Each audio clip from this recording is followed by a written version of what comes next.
Durante más de 20 años, mi esposa Marta fue al banco todos los jueves sin fallar, como si fuera un reloj. Nunca le pregunté por qué. Confiaba en ella con mi vida y con cada dólar que gané levantando puentes y carreteras en este estado. Pensé que estaba ahorrando para nuestro futuro o quizá ayudando a alguna caridad. Fui un ingenuo. Cuando murió la semana pasada, descubrí la verdad y sentí cómo se me helaba la sangre en las venas. La mujer con la que dormí durante casi toda mi vida adulta llevaba una doble vida, registrada en una pequeña libreta azul, y ese secreto estaba a punto de destruir todo lo que creía saber sobre mi familia. Antes de contarte lo que había en ese cuaderno y cómo hice que mi propio hijo deseara no haber nacido, te pido que te suscribas al canal. Si alguna vez has sentido en el estómago que alguien cercano te estaba mintiendo, dale like a este video. Cuéntame en los comentarios desde dónde lo estás viendo. Me llamo Tomás Benítez y tengo 80 años. Pasé la vida vaciando concreto y soldando acero. Sé detectar una grieta en los cimientos antes de que se venga abajo toda la casa. Pero aquella tarde de lluvia, en el cementerio Colinas del Roble, no vi la grieta más grande de todas. El agua caía a mantos, convirtiendo la arcilla roja de Georgia en un lodazal resbaloso alrededor de la tumba recién abierta. Me quedé mirando el ataúd de caoba donde yacía mi Marta. Quería llorar. Quería caer de rodillas y gritarle al cielo gris, pero no pude. Estaba entumecido, como si todos los circuitos de mi cuerpo se hubieran apagado. Permanecí quieto, como una estatua, apretando tanto el mango de mi paraguas negro que los nudillos se me pusieron blancos. A mi lado estaba mi hijo Diego. Tiene 62 años y trabaja de mando medio en una empresa de logística en el centro. Aquella mañana estaba dando todo un espectáculo. Sollozaba en voz alta, los hombros sacudidos, y no dejaba de secarse los ojos con un pañuelo de seda. Para cualquiera que lo viera, era la imagen perfecta de un hijo destrozado por el dolor. Pero yo me dediqué a construir cosas toda mi vida. Yo miro los detalles, los puntos de tensión, y vi algo que no encajaba. Cada vez que Diego se llevaba el pañuelo a la cara, su mano izquierda se ajustaba el puño de la camisa, tiraba un poco de la manga de su saco negro, lo justo para dejar al descubierto la muñeca. Entonces aparecía un destello dorado. No era cualquier reloj, era un Rolex Submariner de oro macizo. Yo sé cuánto valen las cosas. Ese reloj cuesta fácil $30,000. Me quedé mirándolo, viendo cómo la lluvia resbalaba en gotas sobre los eslabones dorados. Diego gana unos $60,000 al año. Tiene una hipoteca de la que se queja a cada rato. Tiene 2 hijos en un colegio privado al que yo mismo ayudo a pagar. Maneja un sedán de alquiler. ¿De dónde demonios había sacado $30,000 para un reloj? Yo no se lo compré. Y Marta, que yo supiera, no tenía ese tipo de dinero. O eso creía. Él se dio cuenta de que lo estaba mirando. Por una fracción de segundo, la pena desapareció de su rostro. Sus ojos se volvieron duros y fríos, como los de un tiburón. Se bajó la manga de golpe, tapando el oro, y volvió a llorar de inmediato. Una sensación helada me empezó en el estómago, y no era por la humedad.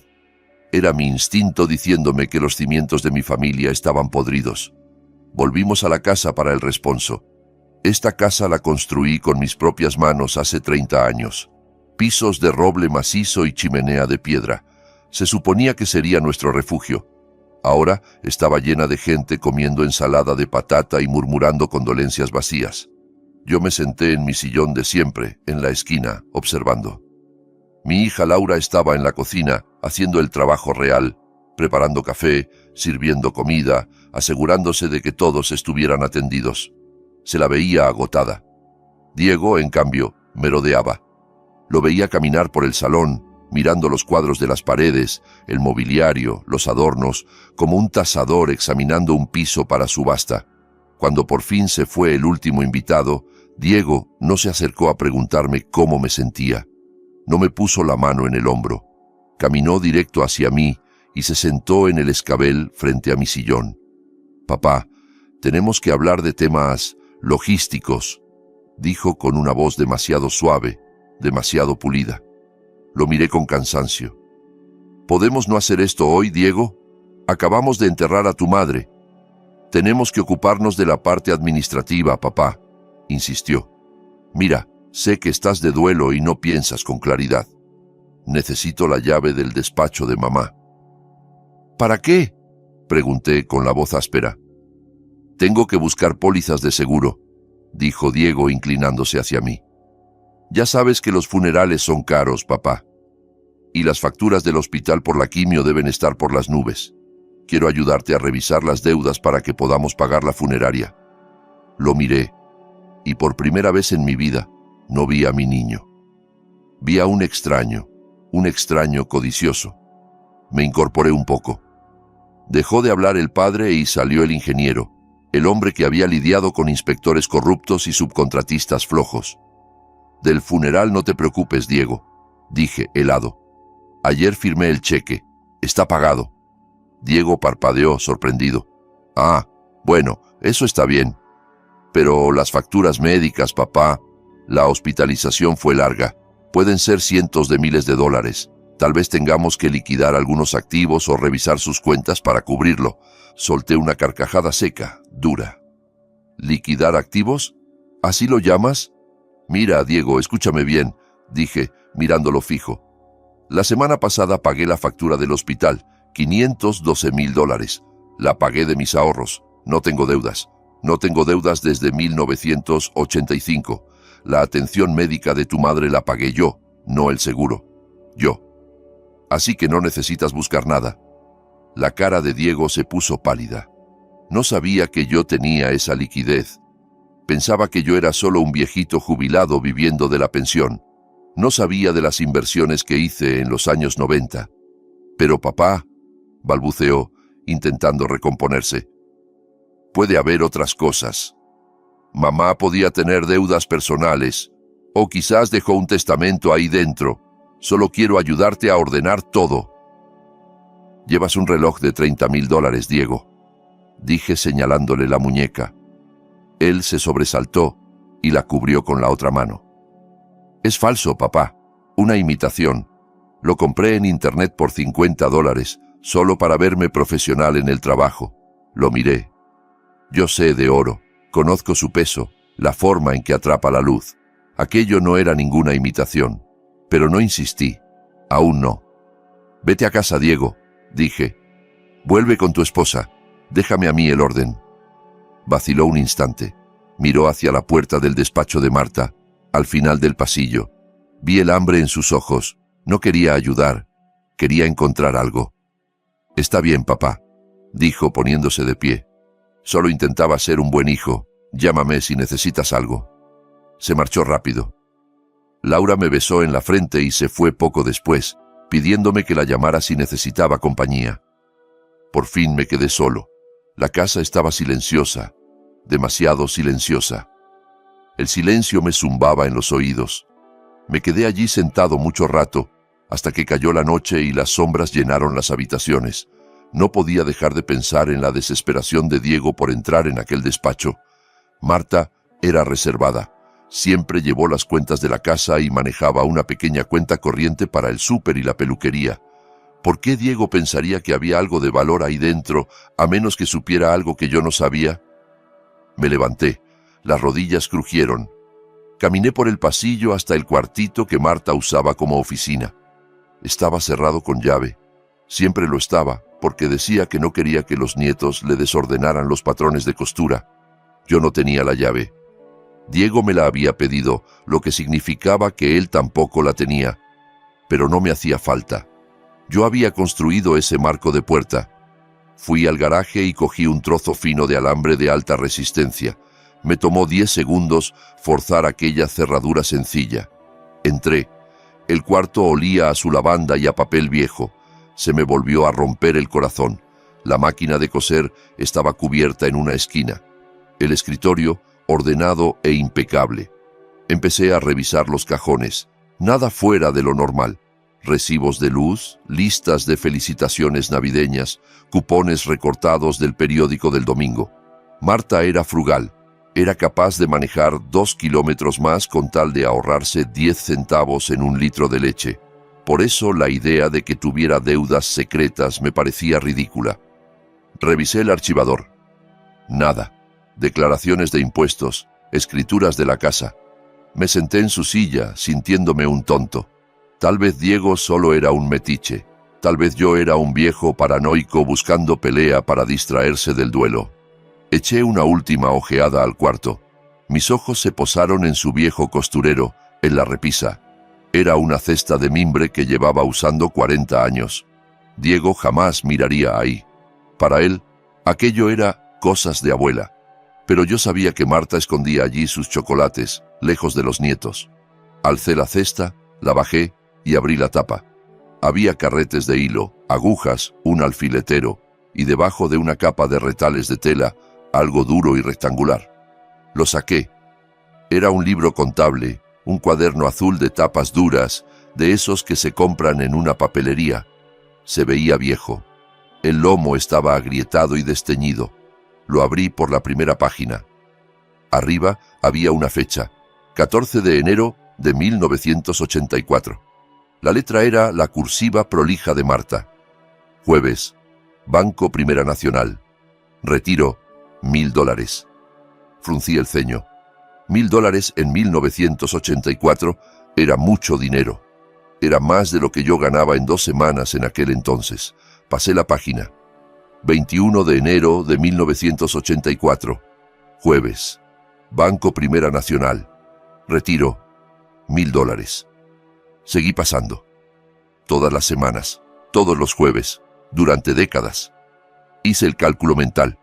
52 semanas al año, multiplicado por 40 años. Más de $2 millones. Las manos me empezaron a temblar. Solté el cuaderno sobre el escritorio. ¿De dónde había sacado ese dinero? Marta había sido maestra hasta su jubilación. No tenía millones, y aunque los hubiera tenido, ¿por qué retirarlos en efectivo cada semana? Recordé algo. Cada jueves, desde que tenía memoria, Marta salía a hacer mandados. Decía que iba al mercado y luego al banco a ingresar su pensión o a pasar dinero a la cuenta de ahorro. Yo nunca comprobé nada, nunca le pedí recibos, confiaba en ella. Pero según aquel cuaderno no estaba ingresando, estaba retirando $1000 a la semana durante 40 años. ¿A dónde iba ese dinero? Pasé al último asiento. Tenía fecha del jueves anterior, 3 días antes de su muerte.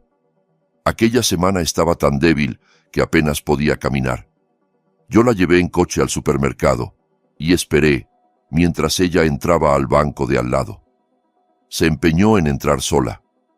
La anotación era temblorosa, escrita con una mano ya sin fuerza, pero estaba allí.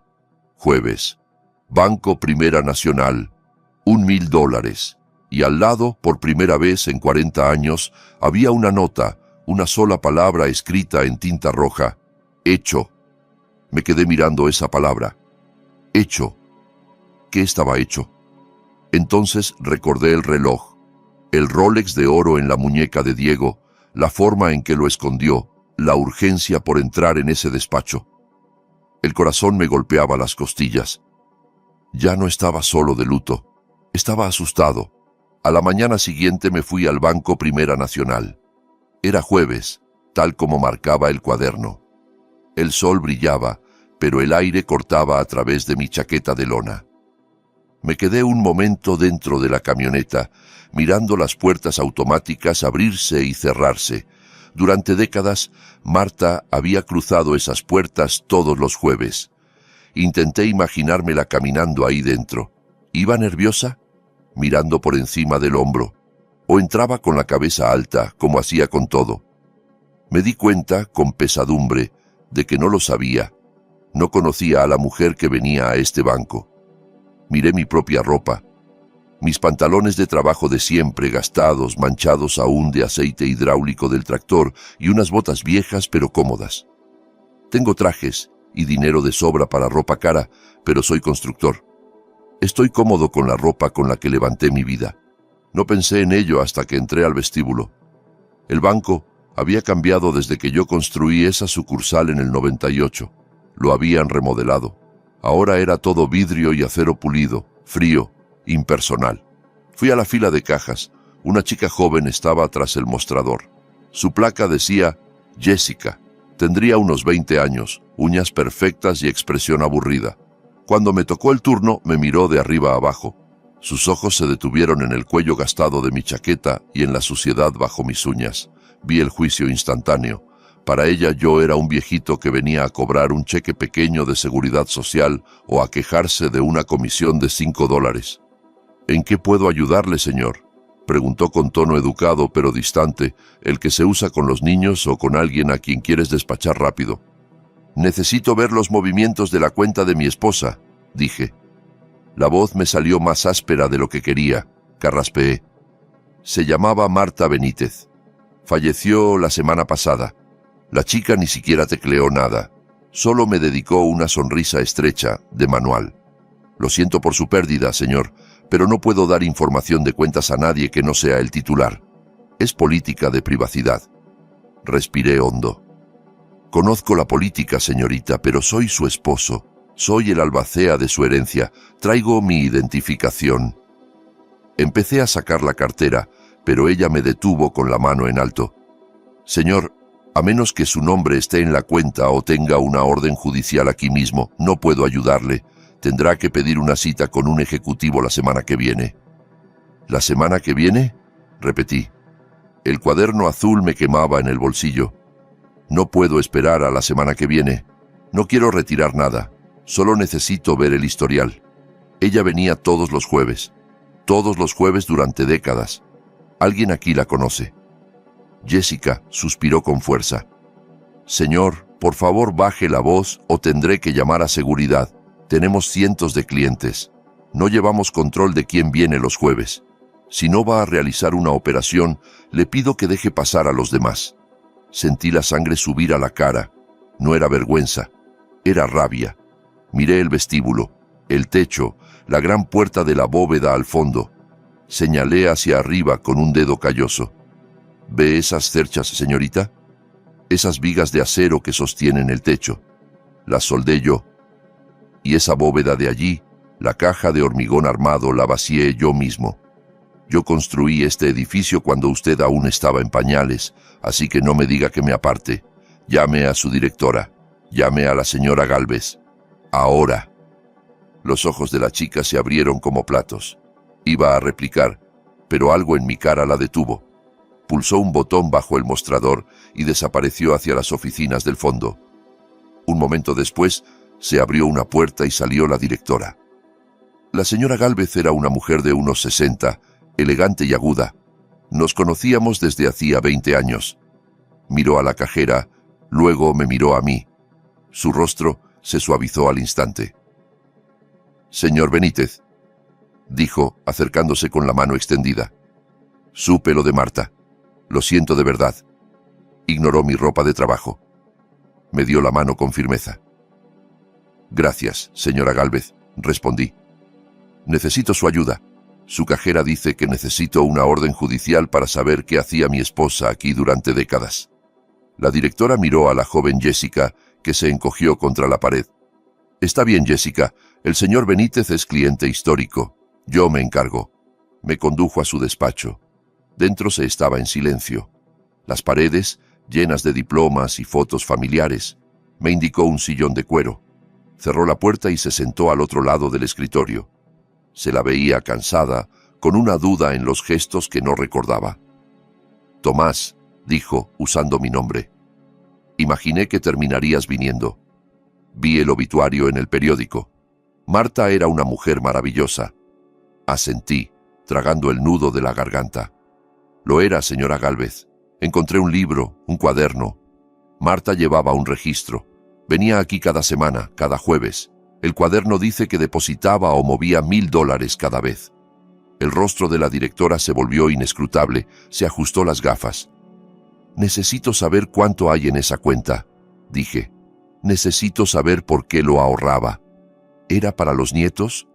¿Para una obra benéfica?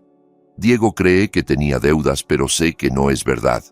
La señora Gálvez suspiró, giró hacia el ordenador y tecleó unos segundos. El golpeteo de las teclas era el único sonido del despacho.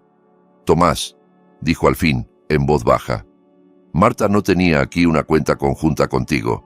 Era una cuenta personal, un fondo de inversión que abrió en 1984. 1984, el año en que empezaba el cuaderno». «Bien», dije, inclinándome hacia adelante. «Entonces, ¿cuál es el saldo?» La directora dudó. Miró la pantalla y luego me miró con ojos llenos de lástima. Odio la lástima. «Señor Benítez, el saldo de la cuenta es de $14.50. Me quedé helado. Sentí como si el suelo desapareciera bajo la silla. $14, repetí. Eso es imposible. El cuaderno enumera miles de asientos, $1,000 por semana durante décadas. Esos son millones, señora Gálvez. ¿Dónde está el dinero? Ella giró el monitor para que yo pudiera ver. Entorné los ojos ante las columnas de números. Está entendiendo al revés, Tomás, dijo Clara. Marta no estaba depositando dinero. ¿Cómo que no? Pregunté, confundido. Estaba retirándolo, explicó con suavidad. Cada jueves entraba un traspaso automático de su pensión como maestra y una pequeña renta vitalicia que heredó de sus padres hace años. Y cada jueves venía a la ventanilla y sacaba $1,000 en efectivo. La habitación empezó a dar vueltas. ¿Retirar? Balbuceé. ¿Y a dónde se lo llevaba? Si no lo dejaba aquí, ¿a dónde iba? Siempre supusimos que te lo daba a ti, dijo la directora. O que lo usaba para los gastos de la casa. Siempre pedía billetes grandes, de 100. Guardaba el sobre en el bolso y se marchaba. Nunca faltó un jueves. Me recosté en la silla como si me hubieran golpeado. No estaba ahorrando, se estaba desangrando. Durante 40 años mi esposa había ido drenando su pensión y su herencia, sacando efectivo y haciéndolo desaparecer. Y no me lo daba a mí. Yo pagué la casa, yo pagué los carros, yo pagué la comida, yo pagué todo. Su dinero era, en teoría, su capricho, su seguridad. Espere, dije, con la mente a mil. La semana pasada, el jueves antes de morir, estaba muy mal. Señora Gálvez apenas podía sostenerse en pie. Yo la traje en coche. La vi entrar. Sí, vino, asintió ella triste. Se veía terrible, Tomás. Me ofrecí a ayudarla, pero no quiso. Fue a la ventanilla, retiró los últimos $1,000 que le quedaban ese mes. Le temblaban las manos tanto que se le cayó el sobre 2 veces. ¿Por qué? Susurré. ¿Por qué haría eso? Se estaba muriendo. Lo sabía. ¿Para qué necesitaba $1,000 en efectivo 3 días antes de morir? La directora se quitó las gafas. No lo sé, Tomás, pero hay algo más. Ese último día no guardó el sobre en el bolso. ¿Qué hizo con él? Pregunté. Salió por la puerta de atrás, explicó, hacia el estacionamiento de empleados. Es más privado. Normalmente no dejamos que los clientes salgan por ahí, pero a Marta le hacíamos la excepción porque le costaba caminar. Agradecí a la señora Gálvez. Me levanté sobre unas piernas de gelatina y salí del despacho, atravesando el vestíbulo sin ver a nadie. Mi cabeza era un huracán. Marta no estaba acumulando una fortuna. Estaba pagando a alguien $1,000 a la semana, 52,000 al año, más de 2 millones a lo largo de nuestro matrimonio. Llevaba 40 años entregando dinero en efectivo y se aseguró de hacer el último pago incluso agonizando.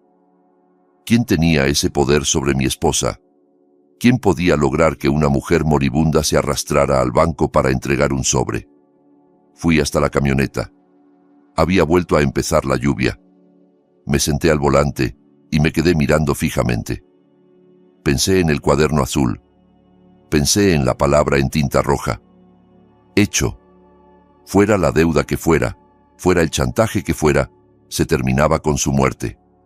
O quizá lo había saldado justo a tiempo. Sentí una rabia fría crecer dentro de mí. Desplazó al dolor y a la confusión. Alguien le había hecho eso. Alguien la había exprimido. Arranqué el motor. No iba a casa. Iba a averiguar quién la esperaba en aquel estacionamiento trasero y que Dios lo ayudara cuando lo encontrara. Conduje de vuelta con el cuaderno azul en el asiento del copiloto, como si fuera un arma cargada. La lluvia se había convertido en una llovizna constante que encajaba con el gris dentro de la cabina. Las manos las llevaba firmes en el volante, pero la mente iba a 100 por hora. Veía una y otra vez aquella palabra en rojo, hecho. Veía el saldo, $14.50. Veía el destello dorado en la muñeca de mi hijo. Necesitaba respuestas y no pensaba esperar. Aparqué frente a la casa que ahora me parecía demasiado grande y demasiado vacía sin Marta. Entré directo a la cocina y cogí el teléfono fijo. Llamé primero a Laura. Contestó al segundo tono, la voz cargada del mismo duelo que yo. Le dije que viniera a cenar. Después llamé a Diego. Sonaba receloso. Preguntó si ya había encontrado las pólizas del seguro. Le dije que viniera, que había comprado un cubo de pollo frito y no quería comer solo. Era mentira, pero sabía que vendría. Estaba olfateando el dinero como un sabueso y no se perdería una oportunidad para volver a entrar en la casa. Una hora después, estábamos sentados alrededor de la mesa de roble del comedor. No saqué la vajilla buena. Comíamos en platos desechables, solo mis 2 hijos y yo. Solo se escuchaba la lluvia contra la ventana y el raspar de los tenedores de plástico. Laura se veía cansada, jugueteando con el coleslaw, los ojos enrojecidos. A ella sí se le notaba el vacío de su madre en los hombros caídos. Diego era distinto. Comía rápido, nervioso. Sus ojos iban de estante en estante, de vitrina en vitrina, al pasillo que llevaba al despacho. Llevaba un polo informal esa noche, pero aún así alcancé a ver que el reloj seguía en su muñeca. La mano izquierda permanecía casi todo el tiempo bajo la mesa. «Entonces, papá», dijo Diego limpiándose la boca con una servilleta, «¿conseguiste entrar al despacho? ¿Encontraste algo importante?» Dejé de masticar. Lo miré. Tenía 62 años, pero en ese momento parecía un adolescente pillado con malas notas escondidas. Dejé el tenedor junto al plato. Metí la mano en el bolsillo de mi camisa de franela y saqué el cuaderno azul. No dije nada. Simplemente lo dejé caer en medio de la mesa. Golpeó la madera entre el puré de patatas y las galletas. El efecto fue inmediato. Diego se quedó helado. El tenedor se le cayó al plato. La cara se le puso blanca como la harina. Miró la tapa azul como si fuera una serpiente venenosa. Sabía exactamente lo que era. Lo vi en sus ojos. «¿Qué es eso?», preguntó Laura confundida. Estiró la mano para tocarlo, pero yo la detuve suavemente. «Pregúntale a tu hermano», dije, con voz baja y peligrosa. «Él parece reconocerlo». Diego tragó saliva con dificultad. No sé de qué hablas, papá. Parece un cuaderno viejo cualquiera». «No me mientas, muchacho», troné. Mi voz cortó el aire como un látigo. «Hoy fui al banco, Diego. Hablé con la señora Gálvez. Sé de los retiros. Todos los jueves, $1,000, durante décadas. Más de 2 millones. ¿Dónde están?» Laura se tapó la boca. 2 millones. «Papá, ¿qué estás diciendo? Mamá no tenía tanto dinero». «Sí lo tenía», respondí sin apartar la mirada de mi hijo. «Tenía su pensión, tenía una herencia que yo nunca toqué, y la vació, hasta el último centavo, y creo que Diego sabe perfectamente a dónde fue ese dinero». Él empujó la silla hacia atrás con un chirrido desagradable en el piso. Se le veía acorralado, le sudaba la frente. «Está bien, mira, papá», balbuceó, levantando las manos. «Yo no quería que lo supieras. Mamá me hizo prometerlo. Me rogó que no te lo contara. Era su secreto». «¿Qué secreto?», rugí. «Tenía un problema, papá», dijo Diego bajando la voz. «Una enfermedad. Era adicta al juego, póker en línea, máquinas tragamonedas. Empezó en los 80 y nunca pudo parar. Lo perdió todo. Yo intenté ayudarla, intenté controlar el tema, pero era incontrolable. Me quedé en silencio. Laura lo miraba como si estuviera loco. «¿Juego?», repitió ella. «¿Te oyes? Mamá ni siquiera sabía usar un smartphone. ¿Recuerdas la Navidad pasada? Intenté enseñarle a usar videollamada y pensaba que el gobierno la estaba grabando por la cámara. Seguía usando un celular de tapita de 2005. ¿Quieres que me crea que llevaba jugando póker online 40 años desde los 80? Si casi ni había internet. Diego se sonrojó. No era solo online, Laura. También había juegos clandestinos, cosas locales. Tenía un problema, ¿ok?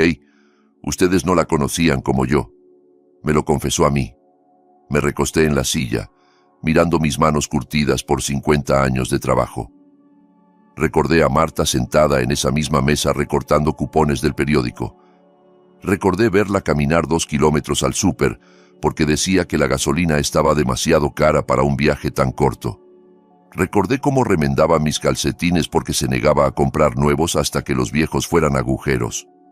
Marta no jugaba, no compraba boletos de lotería, no iba ni al bingo de la parroquia porque decía que era perder tiempo.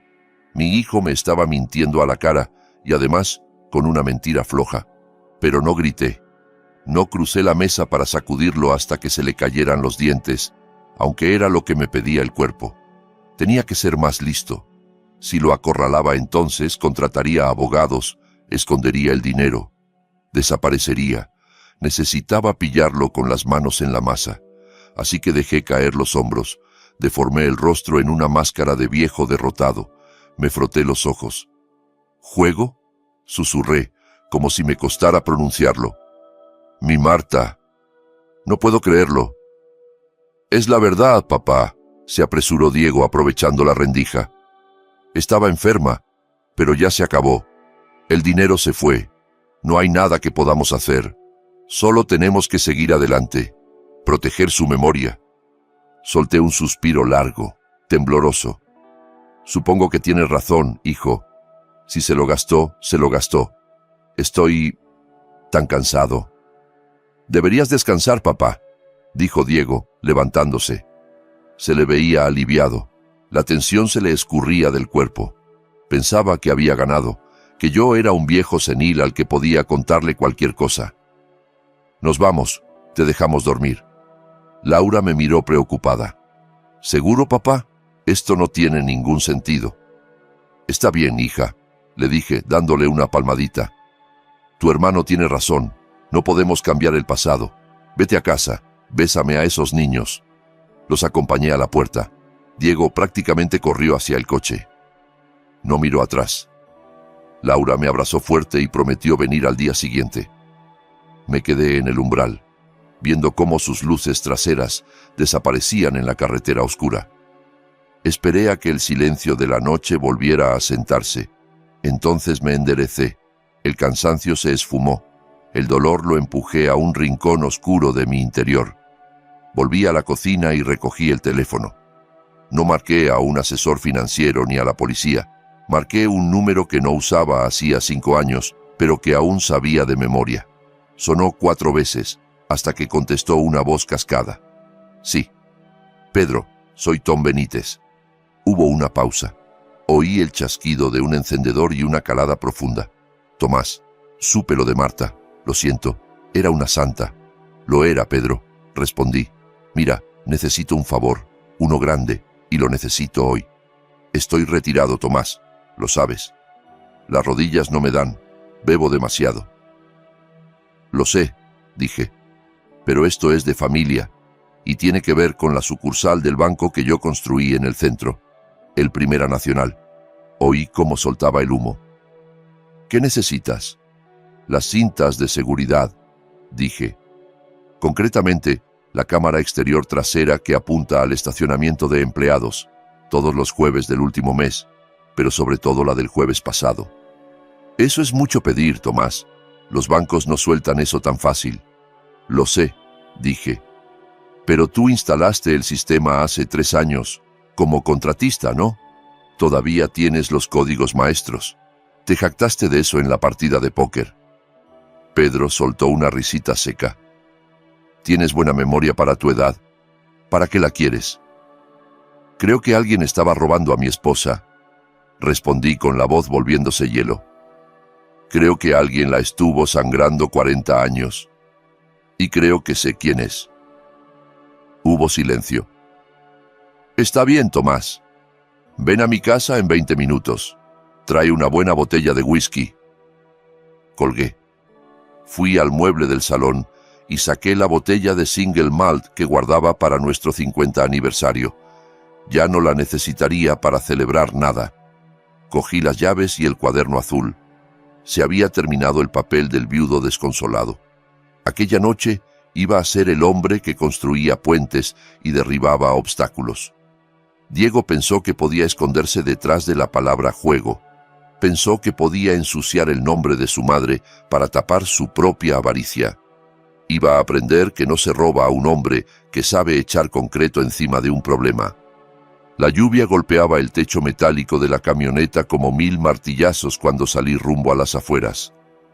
Donde el asfalto se convierte en grava y las farolas se vuelven un lujo, vivía Pedro. Su casa era un contenedor marítimo reconvertido detrás de un viejo deshuesadero. A cualquiera le parecería un montón de chatarra, pero yo conocía a Pedro. Dentro de esa caja metálica había suficiente potencia para lanzar un cohete. Tomé la botella del asiento del copiloto y corrí hasta la puerta. Pedro la abrió antes de que tocara. Seguía igual de flaco y arrugado, pero con más canas. Llevaba una camiseta blanca manchada y un chandal, con un cigarro colgando de la comisura. Por dentro, el lugar olía a tabaco rancio, ozono y café viejo. Olía a secretos. No dijo nada. Solo asintió hacia la botella y se hizo a un lado. Entré. Era un laberinto de racks, ventiladores y cables serpenteando como serpientes negras.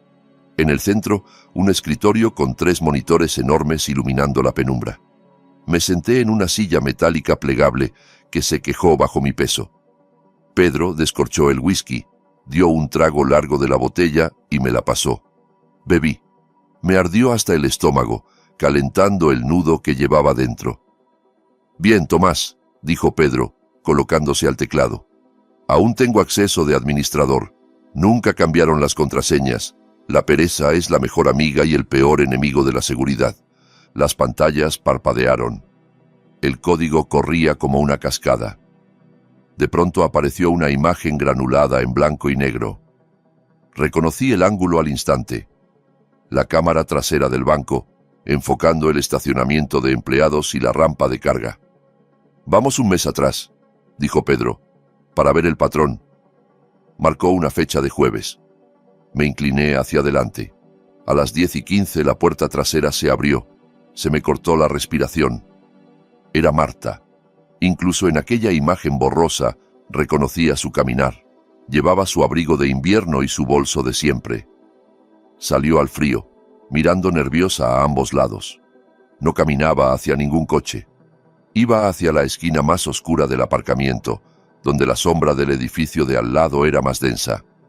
Unos momentos después, un sedán negro entró en escena.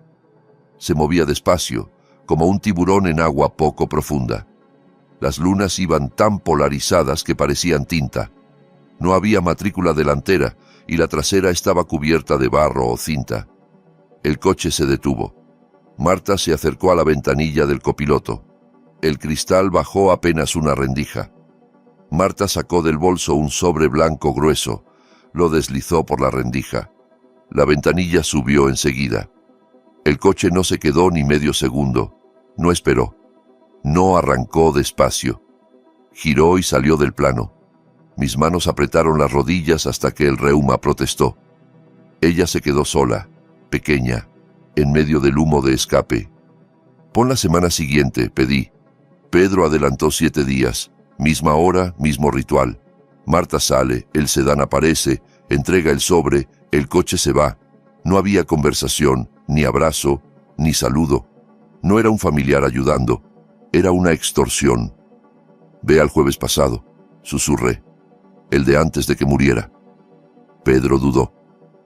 «¿Seguro que quieres verlo? Dijiste que estaba mal». «Necesito verlo, Pedro. Necesito saber quién le hizo esto». Hizo clic. El sello de tiempo marcaba el jueves anterior. Día despejado pero ventoso.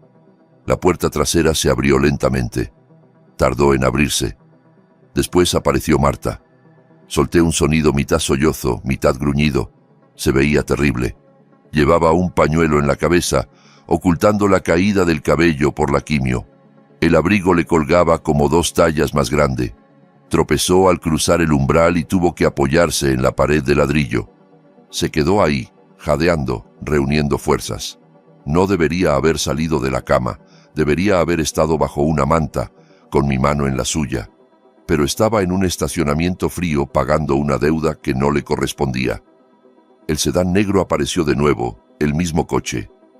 Se detuvo de manera agresiva, a centímetros de ella. Marta se apartó de la pared, temblándole las piernas. Se veía incluso en la pantalla. Metió la mano en el bolso, moviéndose con dolor. Sacó el sobre. Se acercó al coche. Golpeó el cristal, quizá pidiendo ayuda. Quizá solo un gesto humano. La ventanilla bajó hasta la mitad. Marta extendió el sobre, pero le temblaba tanto la mano que se le cayó.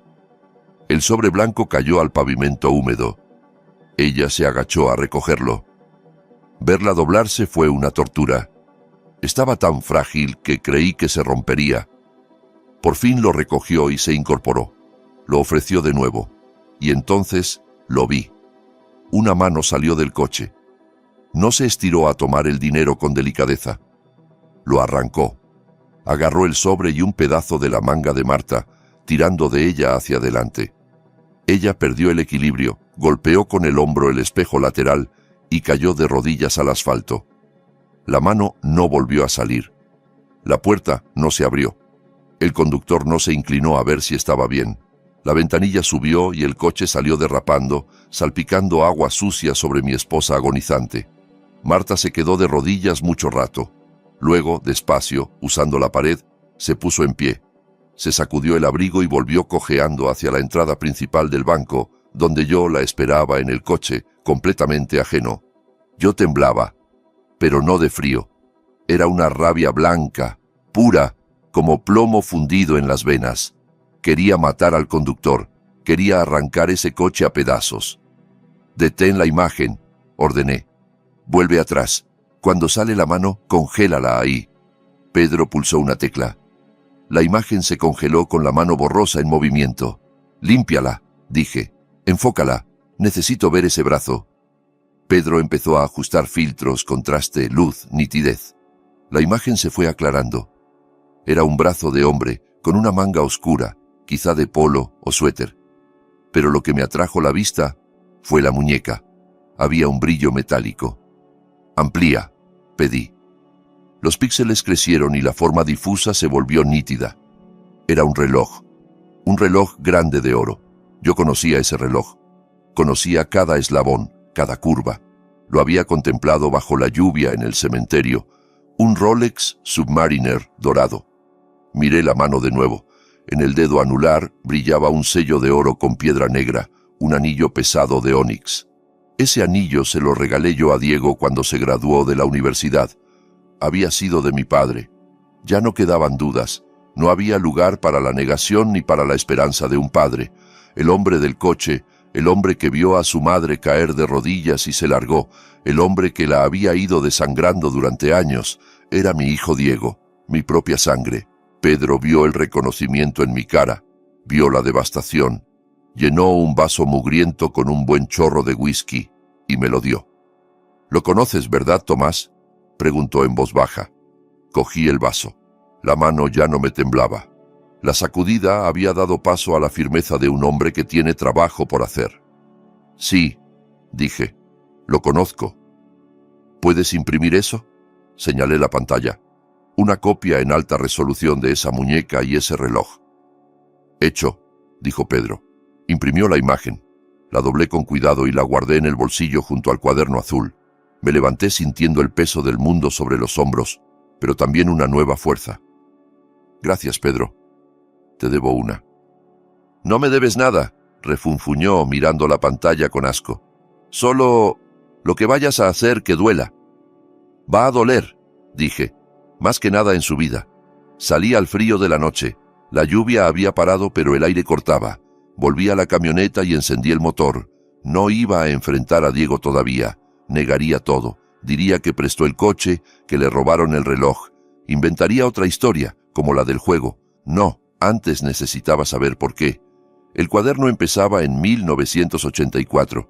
Diego tenía entonces poco más de 20 años. recién metido a trabajar en mis obras. ¿Qué pasó ese año? ¿Por qué empezaron los pagos entonces? Conduje de vuelta a casa, rebuscando entre los estratos de recuerdos de 40 años. Fui directo al sótano. Ahí guardaba los archivos viejos de Construcciones Benítez, cajas de facturas, declaraciones de impuestos y contratos. Yo lo guardo todo. Encendí la bombilla desnuda que colgaba del techo. El sótano olía a polvo, tierra seca y papel viejo. Encontré la caja marcada 1984 a 1985. La bajé a mi banco de trabajo y corté la cinta con mi navaja. Dentro había facturas, hojas de horas y reportes de seguridad. Fui pasando los meses, abril, mayo, junio. Entonces vi la carpeta que buscaba. La pestaña era roja. Reporte de incidente. 14 de junio de 1984. No necesitaba leerla para recordar. Esa fecha la reviví en pesadillas durante años. Estábamos construyendo el paso elevado de la I-20. Era el contrato más grande que había conseguido.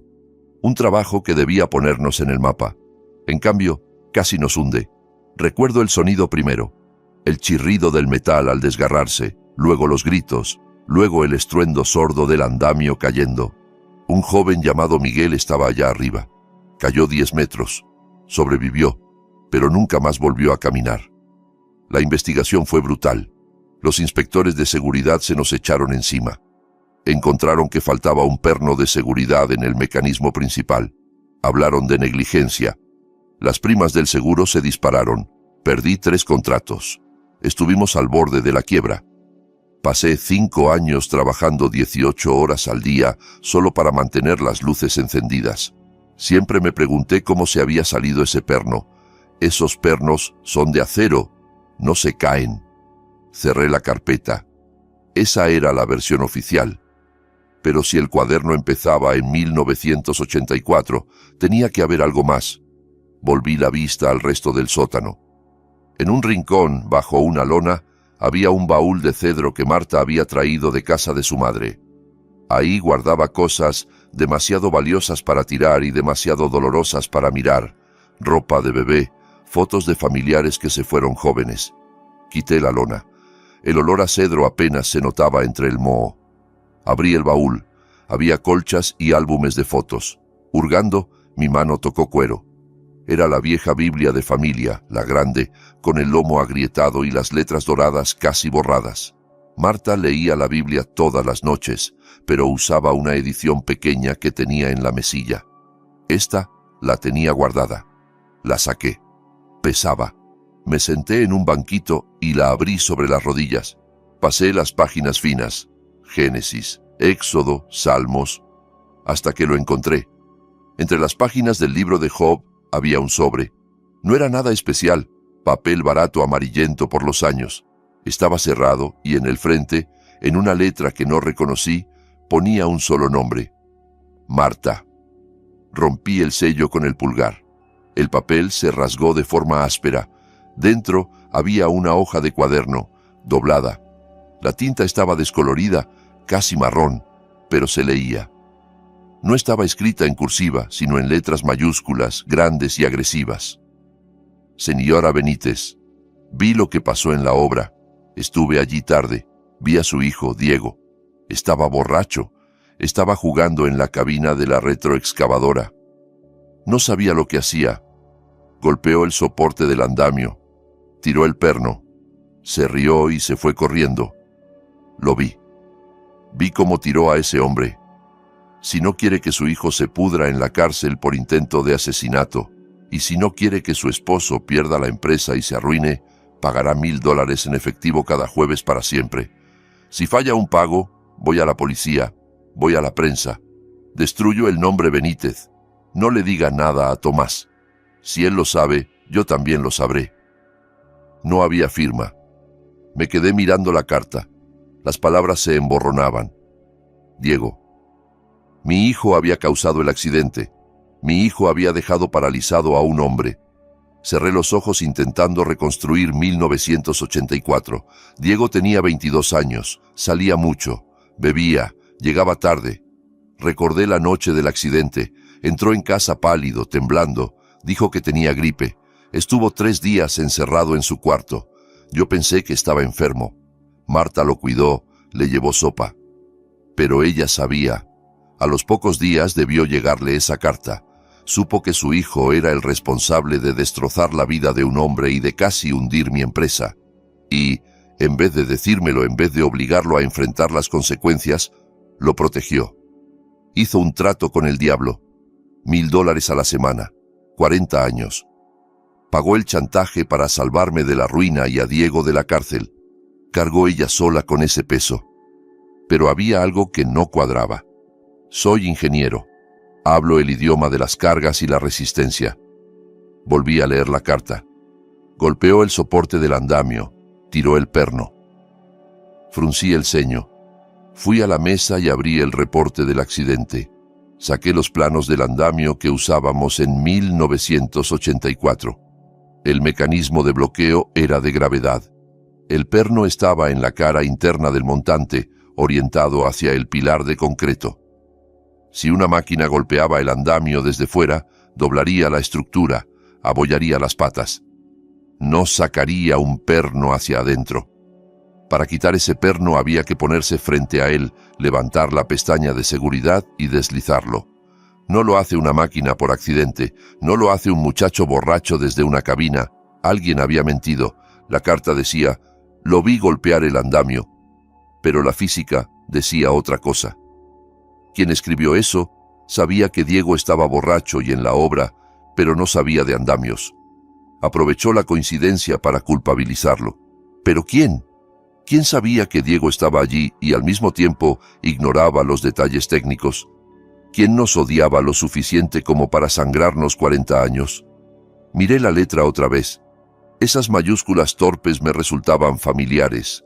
Las había visto en órdenes de material, en notas de obra. Era la letra de mi capataz, Esteban Kowalski. Él era el único que tenía las llaves de la obra. Él firmaba los partes de seguridad. Él aseguró que todo estaba en regla al irse. Si Diego estuvo allí, Esteban lo dejó entrar o lo vio. Ya no trabajaba conmigo. Se había retirado hacía años y, según supe, vegetaba en una residencia de ancianos en otro condado. No esperé al amanecer. No dormí.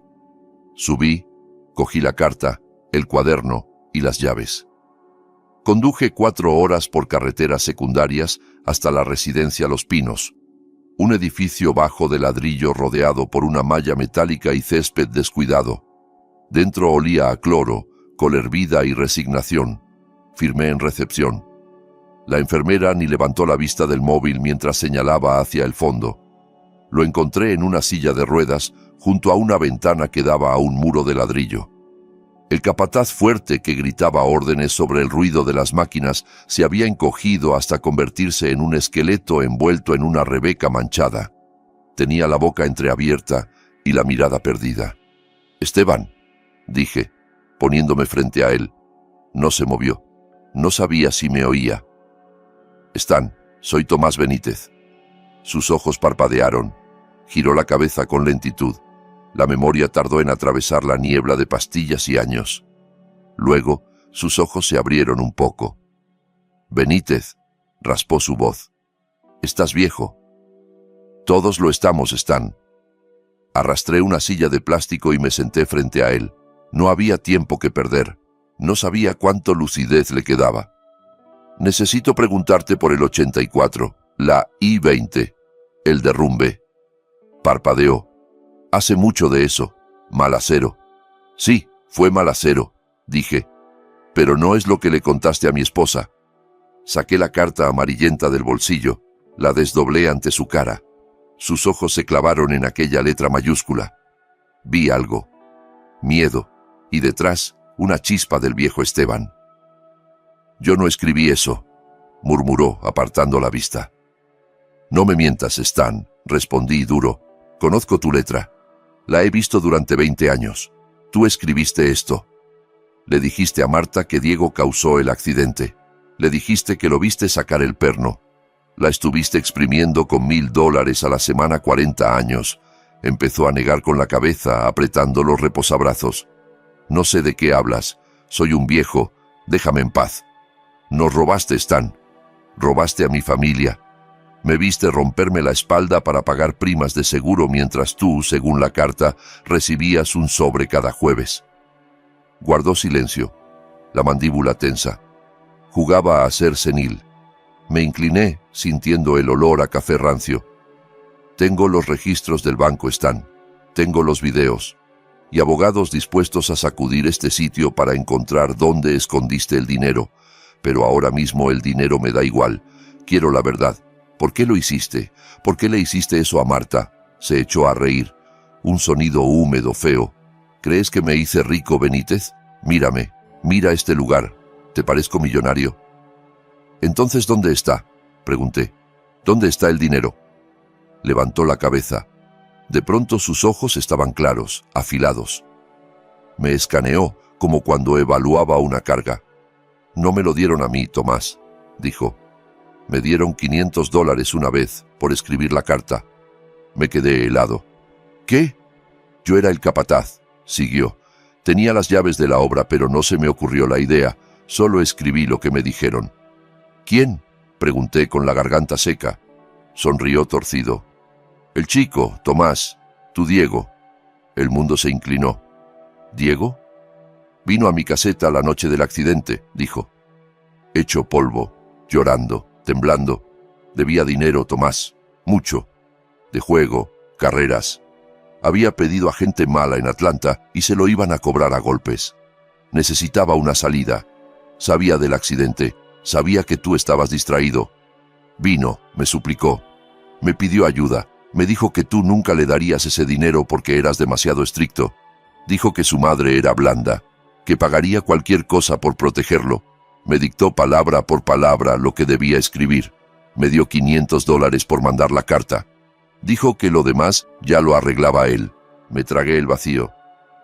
¿Y él cobraba? Cada semana, asintió Esteban. Le dijo a ella que dejara el dinero en el banco, que así parecía que hacía mandados. Él lo recogía, jugaba a mensajero y a víctima. Me usó de hombre del saco, Tomás. Le decía, Kowalski quiere más. Kowalski amenaza con hablar. Pero era él. Siempre fue él. Lo miré. Quise llamar mentiroso al viejo. Quise agarrarlo de la Rebeca, pero las piezas encajaban demasiado bien. El reloj, la avaricia, las prisas por entrar al despacho.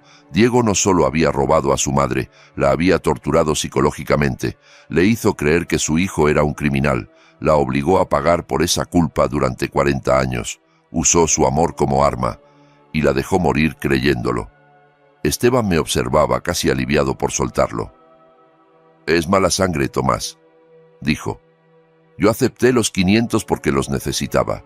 Nunca pedí ni un centavo más. Pensé que dejaría de cobrar cuando pagara las deudas, pero nunca paró, ¿verdad? No, respondí poniéndome en pie. Las piernas me pesaban. No, nunca paró. Di media vuelta. No podía seguir viéndolo. Sí, Esteban era culpable, pero no era el arquitecto. El arquitecto de 40 años de sufrimiento silencioso era mi propio hijo. Dale recuerdos de su capataz, gritó Esteban mientras yo salía. Dile que todavía me acuerdo. No respondí. Crucé la puerta hacia una luz de día brutal. Me sentí enfermo. Fui al lateral del edificio y vomité en el pasto. Mi esposa, mi dulce Marta, había pasado la vida protegiendo a un hijo que le sostenía el cuchillo en la garganta. Se había despertado cada día con miedo. Había mirado a Diego con una mezcla de amor y terror, pensando si el testigo hablaría algún día, sin sospechar que el testigo cenaba en nuestra mesa, vistiendo la ropa que ella lavaba, comiendo la comida que ella cocinaba. Me limpié la boca y me enderecé. La náusea se transformó en algo frío, definido. Diego quería el dinero, quería la casa, lo quería todo. Recibiría algo, sí, pero no lo que se imaginaba. Volví a la camioneta. Al encender el móvil vi un mensaje suyo. Papá, seguimos sin encontrar esos papeles. Tenemos que resolver esto. Escribí con dedos curiosamente firmes. Ven esta noche. Trae al licenciado. Encontré los papeles. Hay que firmar todo. Envié. Arranqué. Tocaba preparar la última cena de la familia Benítez. Al llegar a mi calle vi un coche gris aparcado frente a mi entrada. No era el de Diego, sino un Ford anodino. Un hombre estaba dentro leyendo el periódico. Al verme, dobló el diario y bajó. Llevaba un traje barato y mal entallado. Lo reconocí al instante. 40 años en construcción enseñan a distinguir a un notificador judicial. ¿El señor Tomás Benítez?, preguntó adelantándose por el camino. Yo soy. Me tendió un sobre manila grueso. Ha sido notificado, señor. Que pase buena tarde. Se marchó sin volverse. Abrí el sobre allí mismo. No necesitaba entrar para saber que Diego había hecho su jugada. Sabía que había ido al banco. Sabía que no había tragado la historia del juego. Sabía que yo investigaba. Un animal acorralado muerde. El encabezado me golpeó. Petición de tutela y curaduría de emergencia. Demandante: Diego Benítez. Demandado: Tomás Benítez. Leí el resumen. Mi propio hijo pedía que el juzgado me declarara mentalmente incapaz. Afirmaba que la muerte de mi esposa me había provocado un brote psicótico, que sufría delirios paranoides y demencia severa, que estaba despilfarrando el patrimonio familiar en investigaciones absurdas y que era un peligro para mí mismo y mis finanzas. Pedía control inmediato de mis bienes, cuentas, inversiones, propiedades. Quería ser mi tutor legal. Si ganaba, tendría poder para detenerme, despedir abogados, enterrar pruebas, encerrarme en una residencia y medicarme hasta que de verdad perdiera la cabeza. Y acceso a los $5 millones que había ahorrado. Entré en la casa a oscuras y me senté a la mesa de la cocina a leer su declaración jurada. Era una obra maestra de mentiras sazonadas con verdades. Mi padre se ha vuelto errático desde la muerte de mi madre, decía. Cree que hay conspiraciones alrededor de su fallecimiento. Se ha mostrado agresivo con el personal del banco. Desaparece durante horas sin avisar a nadie. Está gastando miles de dólares en detectives para perseguir fantasmas. Cree que mi madre llevaba una doble vida. Temo que pierda todo. Era inteligente, malvado, pero inteligente. Usaba mi búsqueda de la verdad como prueba de locura. La vista estaba fijada para la mañana siguiente, audiencia de urgencia. Tenía menos de 12 horas. No dormí. Me duché, me afeité y me puse el mejor traje gris. Lustré los zapatos hasta verme reflejado. No iba a entrar a la sala pareciendo el viejo confuso que Diego necesitaba. El juzgado de condado me era familiar. Yo mismo había vaciado los cimientos de la ampliación en los 90. Subí las escaleras con la cabeza alta, aunque el estómago me hervía. La sala era pequeña. Esto no era penal, sino familia. Íntimo, silencioso, letal. Diego ya estaba allí, en la mesa del demandante, con un abogado que no conocía, un tipo de pelo engominado y traje carísimo. Cuando me vio entrar, Diego no sonreía. Ponía una cara de preocupación sincera, la de un hijo amoroso obligado a hacer algo terrible por el bien de su padre. Me senté solo en la mesa del demandado. No tuve tiempo de avisar a mi abogado. Estaba por mi cuenta. Entró el juez Hidalgo, un hombre joven, quizá de 40. No me conocía. Solo veía a un viejo solo frente a un hijo preocupado. Diego declaró primero. Su actuación merecía un premio. Su señoría, dijo, con la voz temblando lo justo, adoro a mi padre, siempre ha sido mi héroe. Pero desde que murió mamá ya no está. Ve cosas. Cree que mamá era ludópata. Cree que la chantajeaban. Fue al banco y gritó a las cajeras porque no recordaba sus propios datos. Ayer desapareció 6 horas. Condujo hasta una residencia para acosar a un hombre senil. Cree que ese hombre guarda secretos de un accidente de hace 40 años. Vive en el pasado. Está gastando dinero en investigadores. Solo quiero que esté seguro. Quiero proteger lo que construyó. El juez asentía, compasivo. Me miró con esa lástima que tanto detesto. Señor Benítez, dijo, ha escuchado lo que alega su hijo. Dice que presenta signos de paranoia e irresponsabilidad financiera. ¿Es cierto que contrató a un investigador privado esta semana? Me levanté, las rodillas protestando. Sí, su señoría, respondí. Contraté a un profesional para revisar discrepancias en los registros financieros de mi esposa. ¿Y es cierto que ayer fue a una residencia? Sí, dije. Fui a entrevistar a un ex empleado sobre esas discrepancias. El juez frunció el ceño. Señor Benítez, añadió, más suave, su esposa murió hace 10 días. El duelo nubla la mente, nos hace ver patrones donde no los hay. Su hijo teme que esté persiguiendo fantasmas y gastando sus ahorros en ello. Miré a Diego. Se tapaba la boca con la mano escondiendo una sonrisa. Si empezaba a hablar ahí de cartas anónimas, Rolex y confesiones sin pruebas organizadas, sonaría como un conspiranoico.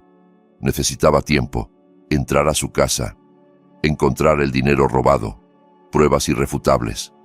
Su señoría, dije, entiendo cómo se ve. Admito que mi conducta ha sido poco ortodoxa.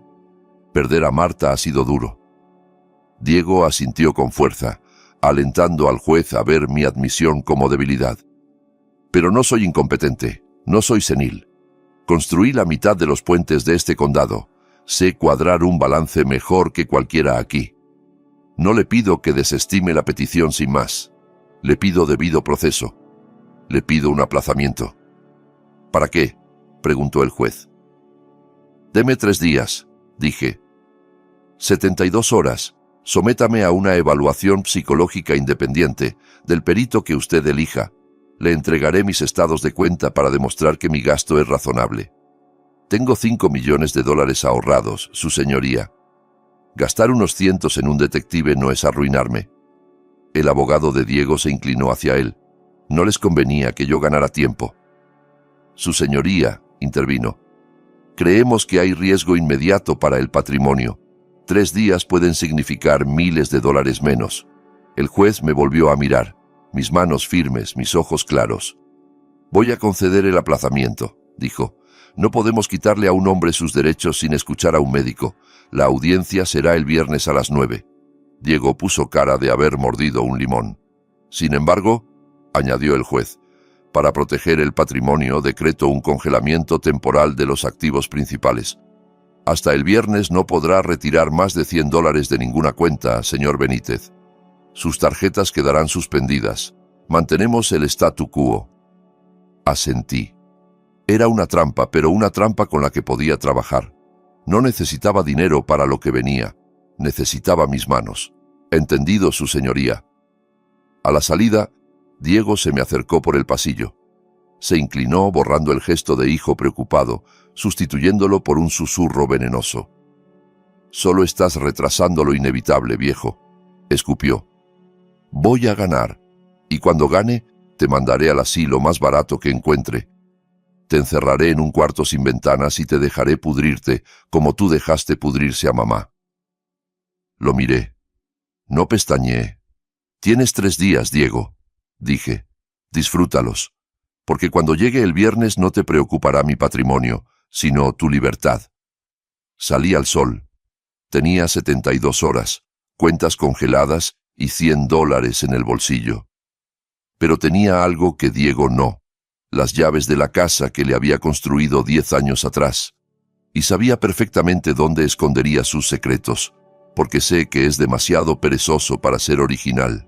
Esa noche me aparqué unas calles antes de su casa. Era una de esas mansiones de catálogo con demasiadas columnas y demasiado estuco, sin alma. Gritaba dinero, pero yo sabía de quién era ese dinero. A las 6 en punto, una limusina se llevó a Diego y a su esposa, Lidia. Los vi subir, riendo con copas de champán en la mano. Celebraban. Pensaban que el congelamiento era el comienzo del final para el viejo. Irían a un restaurante caro a brindar por su futura fortuna. Esperé a que las luces traseras desaparecieran. Luego otros 20 minutos, por si acaso. El vecindario era de esos donde los vecinos no se saludan y los setos son tan altos como las hipotecas.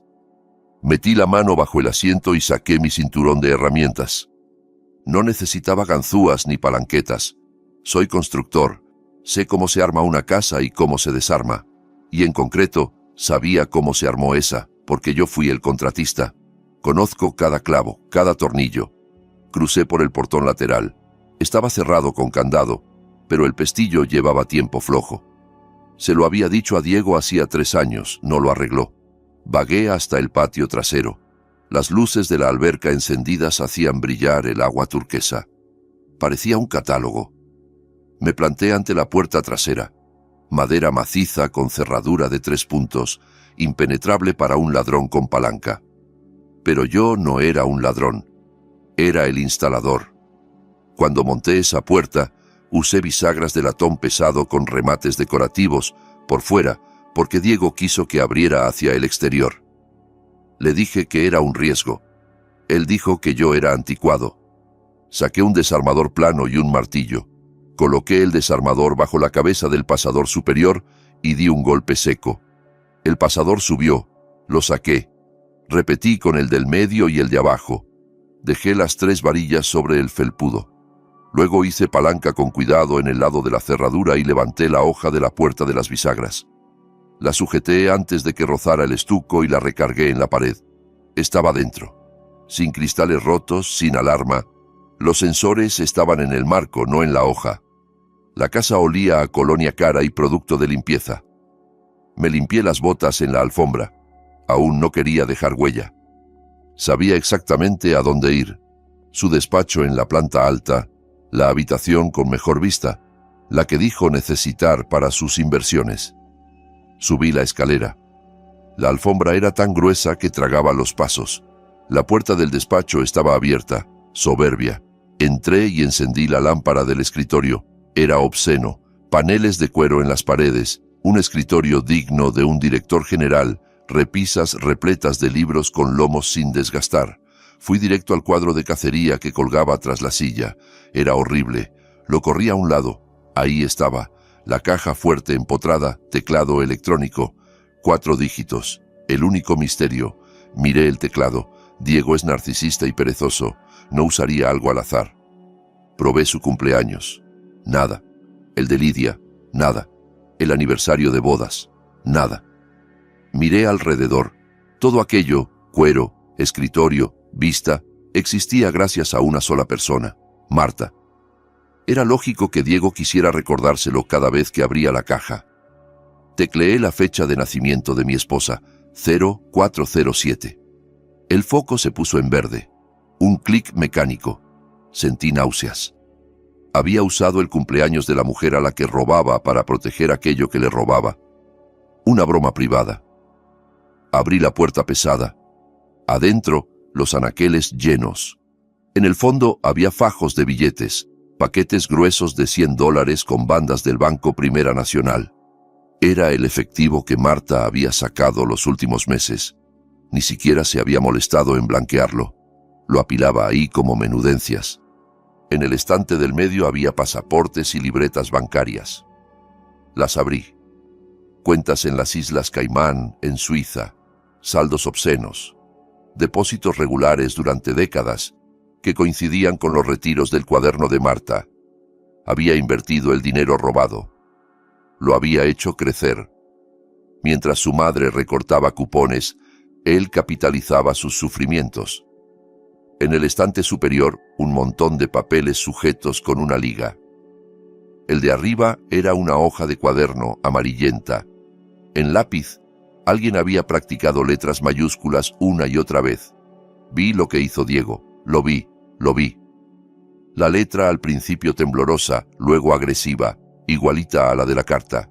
Detrás venía el primer borrador de la misiva, con frases tachadas, líneas reescritas, buscando el tono más amenazante posible. Si no paga, su hijo va a prisión. Esa frase la había repetido 3 veces. Detrás había decenas de cartas más, borradores de amenazas que le mandó a Marta cuando necesitaba más. Kowalski pide más, mamá. El testigo se pone nervioso. Necesito 5,000 más o hablará. Las guardaba. Guardaba la evidencia de su propia vileza. ¿Por qué? Porque eran trofeos, pruebas de lo listo que se creía, de lo fácil que había manipulado a la mujer que lo parió. Me tembló la mano al sostener los papeles. Aquello no era solo abuso financiero, era tortura psicológica planificada durante 40 años. Era la prueba de que mi hijo no tenía alma. Lo saqué todo. Metí billetes, libretas, cartas en una bolsa de lona que había llevado. Vacié la caja, no dejé nada. Cerré y giré el dial. Volví a colgar el cuadro. Un instante quise romperlo todo, destrozar el escritorio, tirar libros, pero eso lo alertaría. Necesitaba que se sintiera seguro un poco más. Volví a bajar con la bolsa al hombro, recolgué la puerta, encajé las bisagras y devolví los pasadores con 3 golpecitos. Todo como si nada. Salí otra vez por el portón flojo y caminé de vuelta a la camioneta. Puse la bolsa sobre el asiento del copiloto, junto al cuaderno. Respiré hondo. Sí, había cometido un delito, pero no me sentía ladrón, sino soldado recuperando munición tras las líneas enemigas. Era medianoche. Diego estaría pidiendo postre, riendo de lo fácil que era manipular a su viejo. Arranqué. Que riera, que disfrutara su crème brûlée. Al día siguiente recibiría una llamada que marcaría el principio del fin. Al amanecer del sábado estaba sentado en mi mesa de cocina con la bolsa abierta, los fajos de efectivo, los documentos de las cuentas extranjeras, las cartas, extendidos como piezas de un rompecabezas por fin resuelto. No había dormido, pero no tenía sueño. Sentía esa energía vibrante de antes de vaciar una gran losa. Cuando sabes que, una vez que empiece a correr el concreto, ya no hay marcha atrás. Necesitaba un testigo. No podía hacerlo solo, porque Diego es mentiroso y lo enredaría todo. Necesitaba a alguien que hubiera querido a Marta tanto como yo, que viera la podredumbre antes de que yo quemara la casa. Llamé a Laura. Eran las 6. Contestó asustada, creyendo que me había pasado algo. «Quiero que vengas, hija», dije firme. «Ahora, sola. No le digas nada a tu hermano». «¿Te caíste? ¿Estás bien?» «Estoy bien. Solo ven. Es sobre mamá. Y sobre el dinero».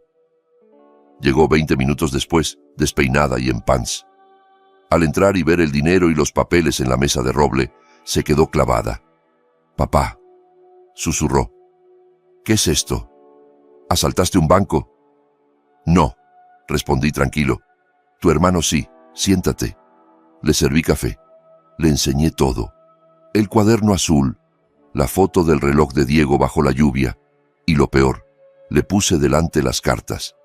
La obligué a leer el borrador en el que Diego practicaba cómo amenazar a su propia madre.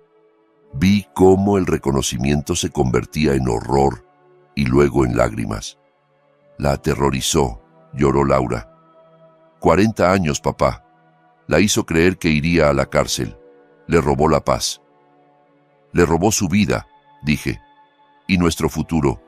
Este dinero es la pensión de tu madre, la herencia de tus abuelos, cada regalo que nunca recibiste porque ella lo guardaba. Está aquí». Laura me miró con los ojos encendidos de rabia y dolor. «Quiero matarlo», dijo. «No», repliqué. «No vamos a matarlo. Vamos a destruirlo legalmente, en público y para siempre. Pero necesito tu ayuda. Hoy estarás aquí. Serás respaldo». Acordamos el plan. Laura se escondería en la despensa grande junto a la cocina, tras una puerta con listones que le permitiría verlo y oírlo todo. Fui al garaje y traje un bote de gas pimienta para osos que guardaba por si venían perros agresivos. Se lo tendí. «Si intenta tocarme», le dije. «Si se pone violento cuando salga la verdad, sales». «Le apunto a los ojos», dijo, apretando el bote. Lo creí. Cuando se escondió en la despensa, preparé el escenario. Cerré las persianas y apagué todas las luces menos la lámpara del comedor. Quería un ambiente opresivo, pequeño, como un confesionario. Luego hice la llamada. Era la interpretación más importante de mi vida. Hundí los hombros, dejé que la voz me temblara. Le puse encima todo el cansancio y el duelo de esos meses. Marqué. «Bueno», contestó Diego al primer timbrazo. Sonaba animado. «Diego, hijo», dejé entrar un sollozo en la voz.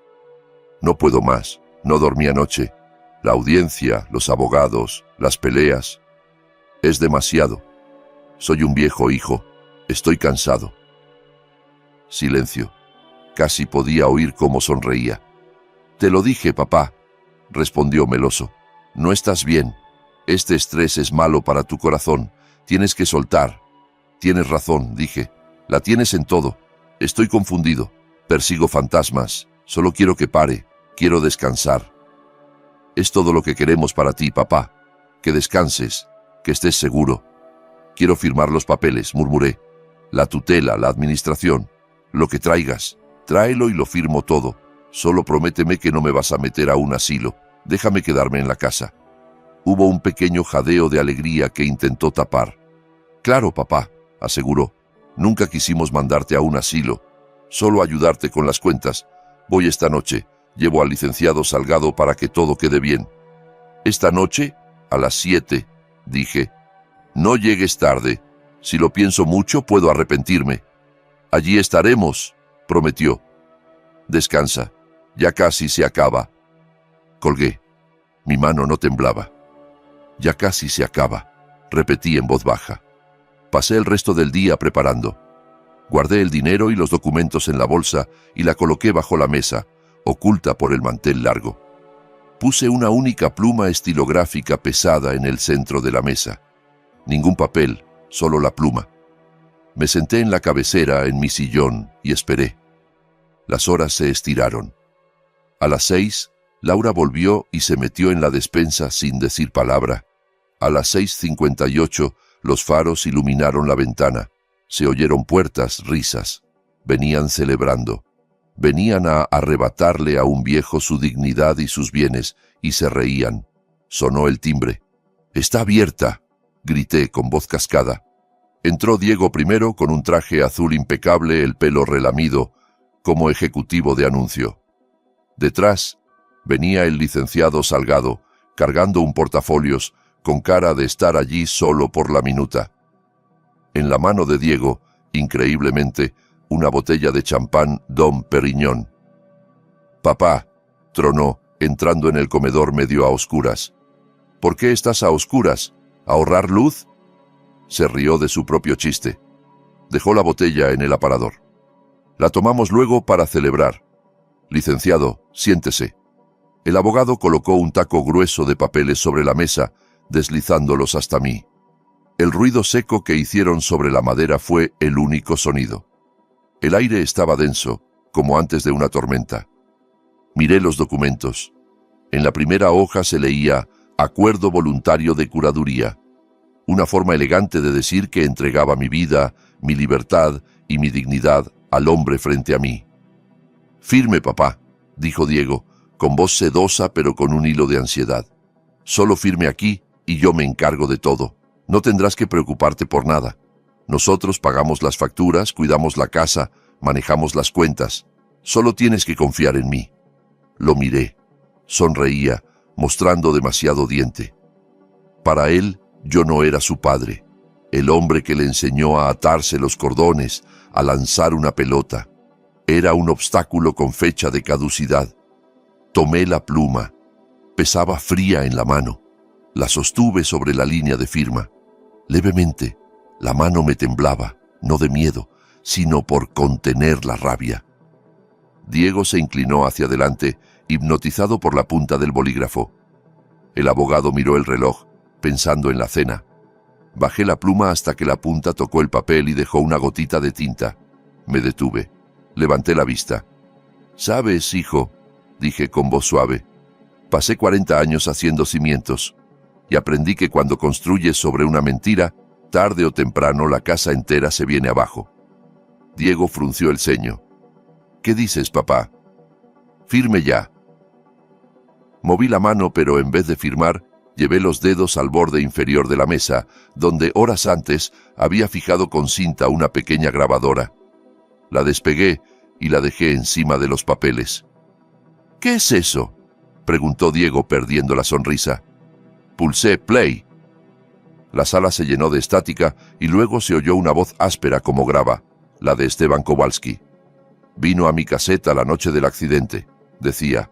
Lloraba, temblaba, me dijo que debía dinero a gente mala de juego, me pidió ayuda, me dictó la carta, me dijo que pusiera que lo vi sacar el perno, me dijo que su madre pagaría lo que fuera».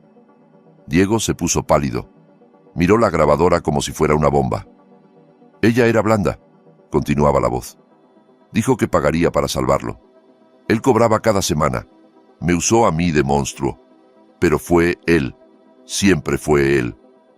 Dejé que sonara unos segundos más, lo justo para que el veneno se le clavara hasta el fondo. Luego apagué. El silencio fue más fuerte que la grabación. Diego abrió la boca, pero no le salió nada. Miró al abogado. El licenciado Salgado clavó los ojos en él, horrorizado, cerrando despacio el portafolios. Sabía que estaba sentado al lado de un criminal. Me puse de pie. No necesité apoyarme en la mesa. Me erguí completo. Me sentí otra vez el hombre que cargaba vigas al hombro. Fijé mis ojos en los suyos. No solo le robaste el dinero, Diego, dije firme. Le robaste la vida. 40 años despertándose pensando que su hijo iba a ir a la cárcel. 40 años acostándose rezando para que el chantajista no hablara. Intentó negar. Papá, ese viejo miente. Está loco. No te atrevas. Golpeé la mesa con el puño. La botella de champán tintineó. No me vuelvas a mentir. Tengo los registros del banco. Las fotos de ti en el estacionamiento. Las cartas que escribiste de tu puño y letra. Saqué la bolsa de lona de debajo de la mesa y la volqué. Los billetes, las libretas de las cuentas en el extranjero y los borradores de las cartas cayeron sobre los documentos de la curaduría, enterrándolos. Ella murió creyendo que eras víctima, continué, con lágrimas quemándome los ojos. Murió pensando que te protegía. Usó sus últimas fuerzas para arrastrarse hasta ese banco por ti. Pensó que eras un pecador que necesitaba redención. Se equivocó. No eres un pecador, Diego. Eres un demonio. Eres un parásito que se alimentó de la mujer que te dio la vida.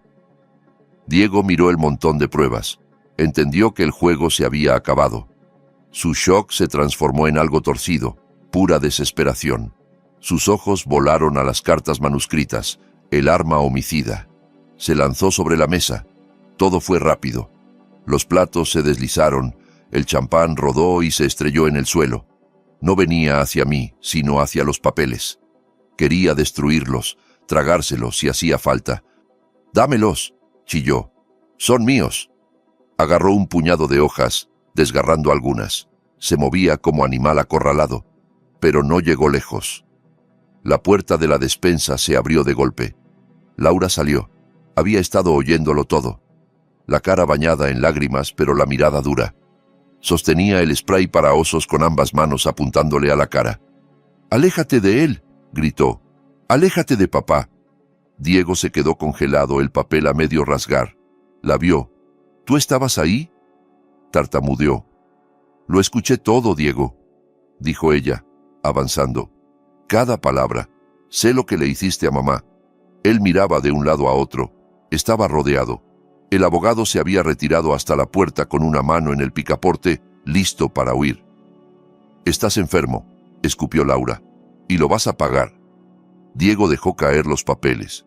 Se dejó caer en la silla. El aire se le fue. Parecía pequeño, patético. Yo me senté de nuevo. Coloqué el cuaderno azul encima de los billetes. «Se acabó, hijo», dije.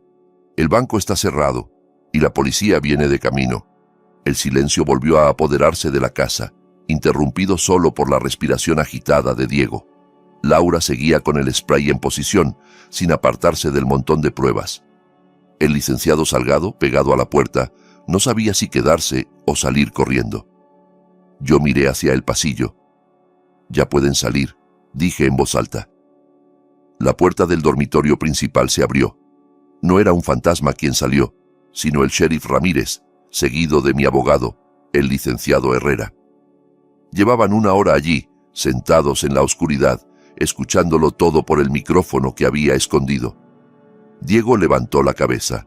Al ver la placa del sheriff, sus ojos se desorbitaron. Entendió que aquello no se arreglaba con una charla familiar. Era final de trayecto. El sheriff entró bajo la luz del candelabro. Era un hombre grande, al que conocía hacía 20 años. Miró a Diego como si fuera algo que hubiera encontrado bajo la suela de la bota. «Diego Benítez», dijo, con la mano en el cinturón. «Tiene derecho a guardar silencio». Diego retrocedió, arrastrando la silla. «No, espere, sheriff. Es un malentendido. Es cosa de familia. Mi papá está confundido. No sonaba a malentendido, repuso Ramírez sacando las esposas. Sonaba a confesión, a chantaje, extorsión, amenazas. El licenciado Herrera adelantó un paso con una carpeta en la mano. Miró al abogado de Diego, que intentaba desaparecer. Y es peor, añadió Herrera, profesional. Tenemos registros de las cuentas en Caimán. Los depósitos calzan con los retiros de la señora Marta. Eso es lavado de dinero y evasión fiscal. Hacienda ya está avisada. Les interesa mucho saber cómo un empleado de 60.000 al año tiene millones offshore. Diego miró a su propio abogado. «Haz algo», suplicó. «Detén esto». «Lo siento», dijo Salgado quitándose las gafas. «No puedo ser parte de esto. Me mentiste. Dijiste que era un caso simple de tutela. Me retiro». Abrió la puerta y se fue, dejándolo solo. Diego me miró, la cara deshecha. La soberbia se había ido. Solo quedaba un niño asustado con la mano en el tarro de galletas. «Papá, por favor», lloró. «Diles que paren. Soy tu hijo. No puedes dejar que me lleven. Piensa en la familia. Piensa en los niños». Lo miré. Pensé en la familia, en Marta bajo la lluvia, de rodillas en el asfalto, en 40 años de miedo.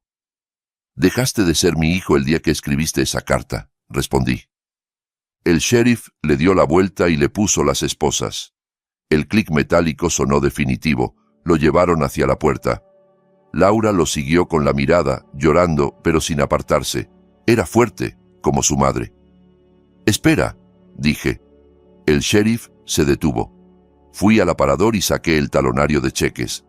Lo abrí, tomé la pluma y escribí uno. Lo arranqué y me acerqué a Diego. Sus ojos brillaron de esperanza. Quizá creía que era para pagar fianza. Lo deslicé en el bolsillo de su saco, junto al pañuelo de seda que había usado para fingir lágrimas en el funeral. «¿Qué es esto?», susurró. $14.50, contesté. «¿Qué?». «Es el saldo de la cuenta de tu madre cuando murió», expliqué. «Todo lo demás te lo llevaste tú, y eso exactamente es lo que vales para mí ahora. Úsalo para comprar cigarrillos en prisión». Diego me miró y empezó a gritar, no de miedo sino de rabia. «¡Viejo hijo de...!», bramó mientras lo metían en el coche. «Ese dinero era mío. Lo merecía. Te esperé para que te murieras y nunca te morías». Cerraron la puerta del patrullero apagando los gritos. Salí al porche. Las luces azules teñían los árboles. Detrás del patrullero, la limusina esperaba. La puerta se abrió y Lidia bajó, vestida de cóctel, con un bolso en la mano. Vio a su marido esposado, al sheriff, a mí. «¿Qué pasa?», chilló. «Se lo robó todo, Lidia», grité. «La casa, los carros, los viajes, todo se lo sacó a su madre. Y ahora el gobierno vendrá a recogerlo». Lidia se detuvo. Miró a Diego con horror. No corrió hacia él. Retrocedió. Sabía lo que significaba. El tren del dinero se acababa. La vida que conocía se había terminado. Lo miró no con amor, sino con puro pánico por su propio futuro. Lo metieron en el coche. Lidia regresó a la limusina. Ni se dignó mirarme. Los coches se fueron, dejando silencio y humo. Los grillos retomaron su canto. Las hojas susurraban. Laura salió al porche y se puso a mi lado. Me tomó la mano. «Se acabó, papá», susurró. Respiré hondo. El aire sabía limpio. Por primera vez en 6 meses el peso en el pecho se había ido. «Sí, hija», respondí apretando su mano. «Se acabó». Volvimos adentro. El dinero seguía sobre la mesa, las cartas también, pero ya no tenían poder sobre nosotros. Eran solo papel. Tomé el cuaderno azul. Mañana lo quemaría. Mañana empezaría a vender la casa y a moverme. Pero esa noche iba a dormir. Dormir como duerme el justo. Miré a Laura. «¿Tienes hambre?», pregunté. «Queda pollo frito». Sonrió entre lágrimas. «Sí, papá, tengo hambre». Nos sentamos y comimos a la luz tenue. La casa se sentía distinta. Ya no estaba embrujada. Estaba vacía, sí, pero era un vacío limpio, un espacio listo para llenarse de otra cosa. Había perdido a un hijo, pero había salvado mi dignidad. Y en algún lugar esperaba que Marta estuviera mirando. que viera que ya no tenía que protegerme, que entendiera que la deuda se había saldado no con dinero, sino con justicia. $14.50. No es mucho, pero era el precio de la libertad, y lo pagué con gusto. 30 días bastaron para desmontar una vida que tardó 40 años en construirse. La casa se vendió en una semana. Parece que unos buenos cimientos y un suelo de roble siguen valiendo algo, aunque los recuerdos estén manchados. Ayer la recorrí vacía por última vez.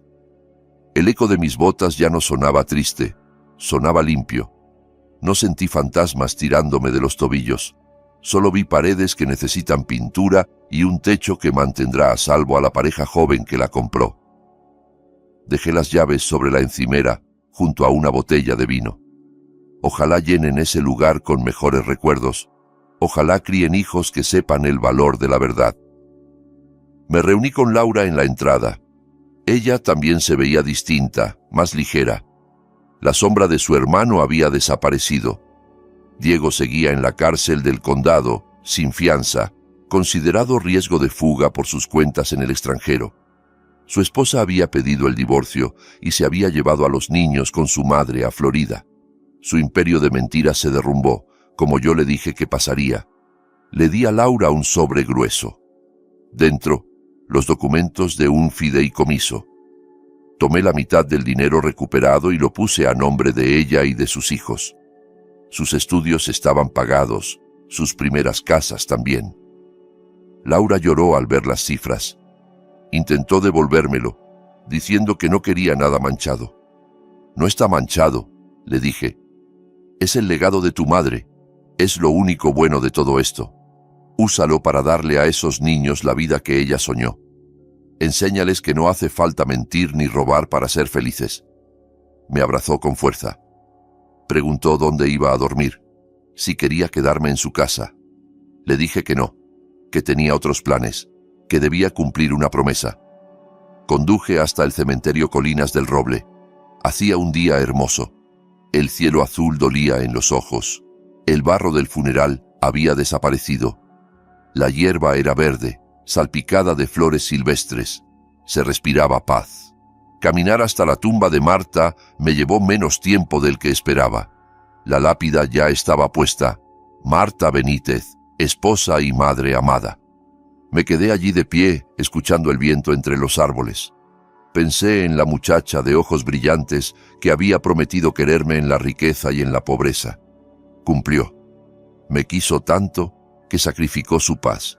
Me quiso tanto que alimentó a un parásito para que yo no perdiera la empresa. Saqué el cuaderno azul del bolsillo. El lomo estaba roto, las páginas dobladas. Pesaba más de lo que debería, como si sostuviera un bloque de plomo. Me arrodillé sobre la hierba. Saqué mi encendedor cipo. El metal estaba frío. Fuiste imprudente, Marta, susurré a la piedra. Tan increíblemente imprudente. Pensaste que me protegías, pero estabas alimentando a un monstruo. Tenías que haberme contado, lo habríamos enfrentado juntos, habría tirado el mundo abajo por ti. Hice girar la rueda. La llama bailó en el viento. Pero te quiero, dije, con la voz quebrada. Te quiero más de lo que puedo decir, y te perdono. Te perdono los secretos, te perdono las mentiras.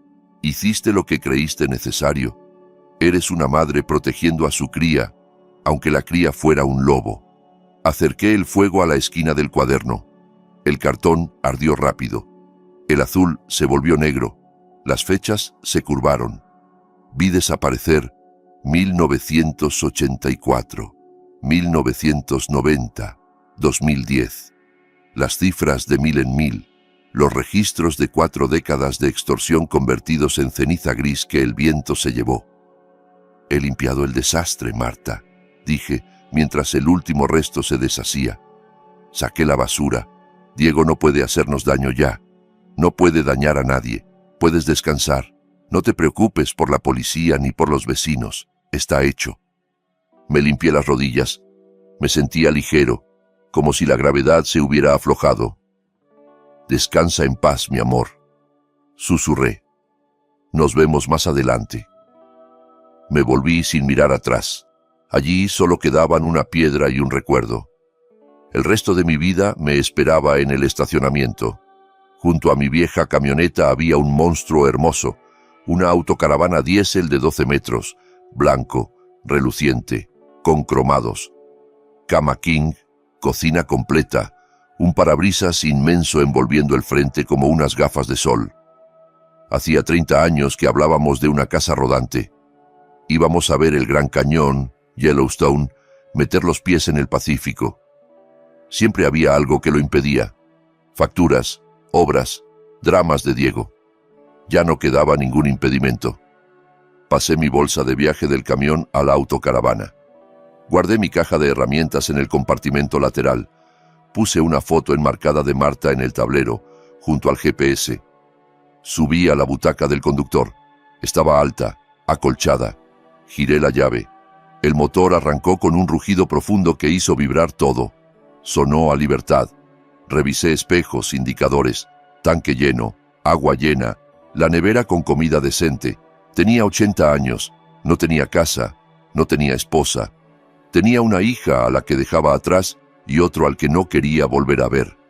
Tenía 5 millones en el banco y un país entero delante. Quité el freno. El vehículo se puso en marcha, ansioso. Salí del cementerio y tomé la carretera. El asfalto se extendía como una cinta gris hacia el horizonte. Miré por el retrovisor. Ya no veía la casa vieja con sus rincones oscuros, ni el banco con su puerta trasera, ni al hijo que me traicionó. Solo el asfalto alejándose. Pulsé el acelerador. Por primera vez en 40 años, no estaba construyendo para otros, ni tapando errores ajenos, ni preocupado por nóminas, seguros o chantajes. Solo estaba manejando. Miré la foto en el tablero, Marta sonriente.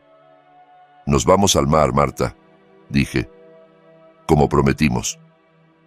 Miré la carretera y por primera vez en mucho tiempo me sentí libre. La lección más valiosa que he aprendido a los 80 años no es cómo ganar dinero, sino el costo de encubrir. Mi esposa pasó 4 décadas protegiendo a nuestro hijo de las consecuencias, pero en realidad alimentó a un monstruo dentro de casa. El amor sin razón no salva a nadie, solo alarga la tragedia. La verdad, por dolorosa que sea, es siempre mejor que una mentira reconfortante.